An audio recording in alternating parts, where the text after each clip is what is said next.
My personal awareness of disadvantage goes back to the 1940s, when my family lived in Limerick City. The nearest primary school for me was the model school. The school population was quite mixed, with some boys coming in from the country, some from working class areas of the city, some from very poor areas, and a tiny minority from wealthier suburbs. Differences were marked by accents, by quality of clothes, shoes, etc. But by and large, boys didn't form cliques, and we all played together in the schoolyard.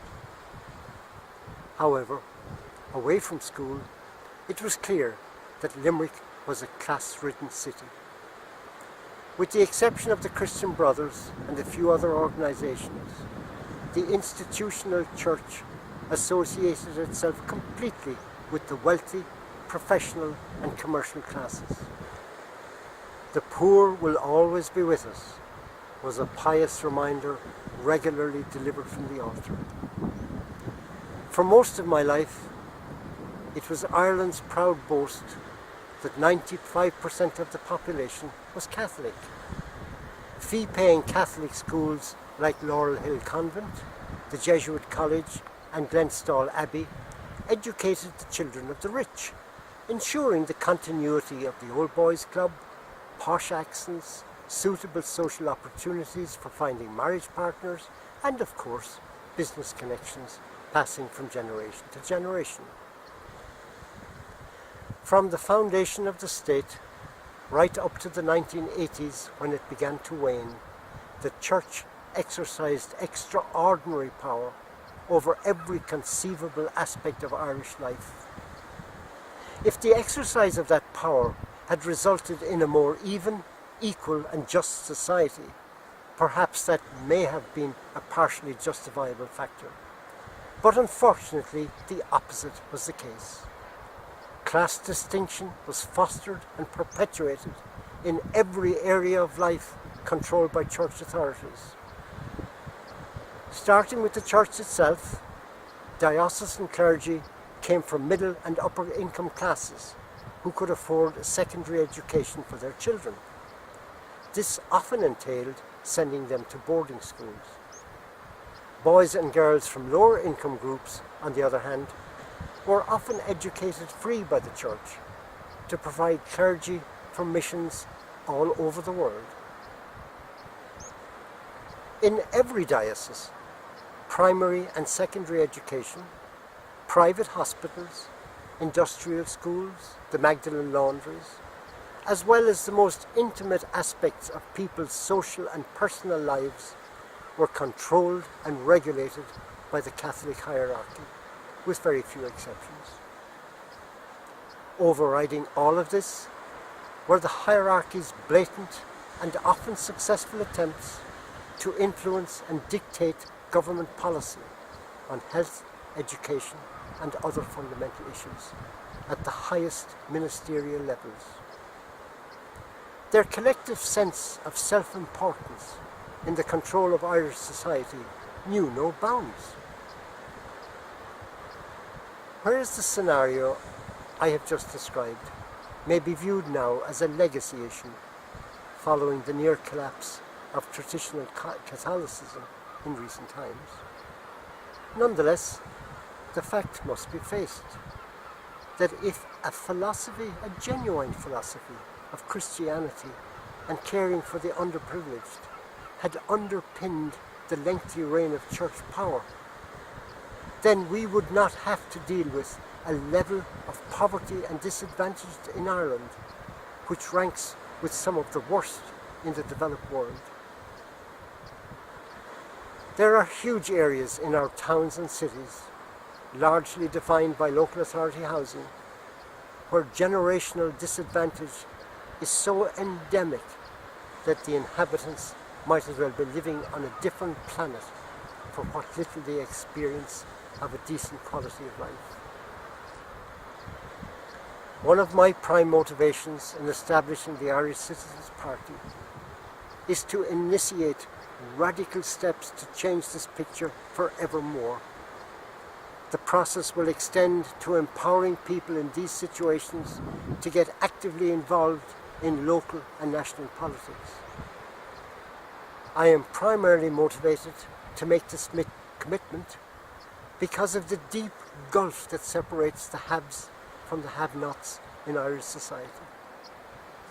Almost 100 years on from the 1916 rebellion, that gulf gets wider by the day. Tragically for so many, it is down to where a person is born as to whether he or she will have a reasonable living environment, a good education, personal development opportunities, and a good quality of life. The situation has existed in parts of Dublin and in other cities and towns for generations.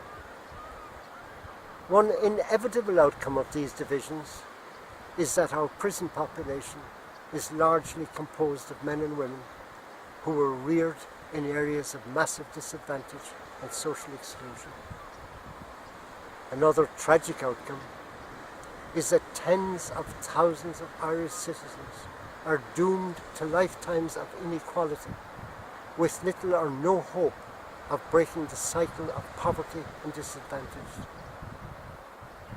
Speaking as one who gives thanks for my good fortune in being able to live life to the full in the location of my choice, I share the shame and guilt of being a member of an all too silent majority which has done little or nothing to end these inhumane divisions in Irish society. The ultimate loss to Ireland in every conceivable way, from the inability of tens of thousands of our people to reach anything like their full potential, is incalculable. But in 2013, bankrupt Ireland is at a turning point in its history. Whatever happens now, only one outcome is certain: things will never be the same again. There will be a huge social upheaval in our country. We can only hope that people's entirely justifiable anger and frustration will find an outlet in political and constitutional action. Anything else is too frightening to contemplate. On the other hand, if cool heads prevail, I believe that out of this crisis will emerge an opportunity to reinvent Irish society in fundamental ways. One essential part of that renewal must be the raising of the disadvantaged from the black hole of inequality they have occupied under all governments, past and present. A new party is needed to lead this renewal, as none of the existing parties have humanitarian policies anywhere near radical enough to carry out the task. Neither have they demonstrated any serious interest in doing so. The majority of Irish citizens, many of whom are now struggling to survive, have genuine compassion for their fellow citizens, forced by circumstances to spend their entire lives in deprived areas.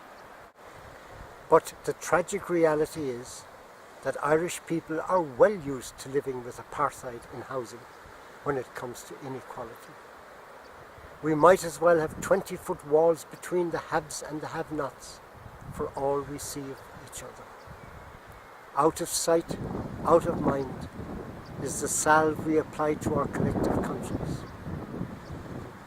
Political leadership is desperately needed. I have complete faith in the humanity of the majority of the population to eliminate inequality from Irish society, if that leadership is forthcoming. In 1996, I set up the Quality of Life Association to bring like-minded people together for the purpose of radically improving the lives of disadvantaged communities. Though the task proved too great for a voluntary group at that time, our proposals for positive action remain equally relevant today and will inform much of the social policy of the Irish Citizens Party.